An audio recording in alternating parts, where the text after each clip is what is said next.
ये कहानी है एक छोटे से गांव की एक पुरानी चर्च की। एक ऐसी जगह जो अंधविश्वासों और भटकती आत्माओं की कहानियों से भरी हुई थी।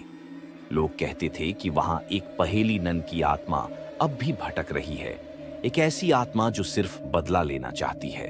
एक रात रवि और उसका दोस्त आकाश उस चर्च में गए, क्योंकि उन्हें भूतों वाली जगहें एक्सप्लोर करने का शौक था। पर उन्हें नहीं पता था कि जो होने वाला है वो उनकी जिंदगी की सबसे भयानक रात बन जाएगी।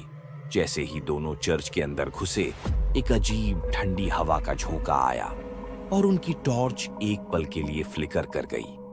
आकाश हंसा और बोला, भाई डर गया क्या? रवि भी हंसा, लेकिन अंदर ही अंदर उसके दिल की धड़कनें तेज हो रही थीं। सामने एक पुराना दरवाजा था जिस पर खून से लिखा था, मत आना। आकाश ने हंसते हुए दरवाजा खोल दिया, लेकिन जैसे ही उसने कदम अंदर रखा, एक तेज चीख चर्च के अंधेरे में गूंज उठी। रवि ने अपनी टॉर्च उस आवाज की तरफ की और जो उसने देखा उससे उसका पसीना छूट गया। एक पुरानी नन काले घूंघट में एक कोने में बैठी थी।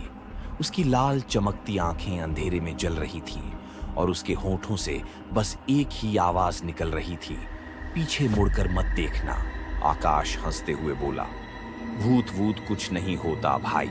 लेकिन जैसे ही उसने उस नन का हाथ पकड़ा, एक तेज झटका लगा और आकाश हवा में उठने लगा। रवि ने देखा कि उसका दोस्त हवा में उल्टा लटक रहा था। उसकी गर्दन धीरे धीरे घूम रही थी और उसकी आंखें पूरी सफेद हो चुकी थीं।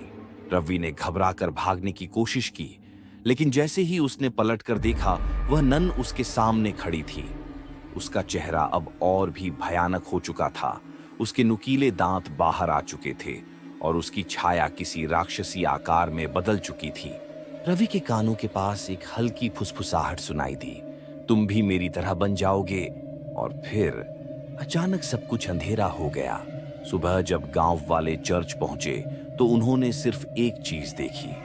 एक पुरानी कुर्सी पर रवि और आकाश बैठे थे, लेकिन दोनों बिल्कुल चुपचाप, बिना हिले डुले। उनकी आंखें पूरी सफेद हो चुकी थीं, जैसे किसी ने उनकी आत्मा खींच ली हो। कहते हैं कि अगर तुम उस चर्च में जाओ तो एक धीमी सी फुसफुसाहट सुनाई देती है, एक आवाज जो कहती है, मुझे अकेला मत छोड़ो।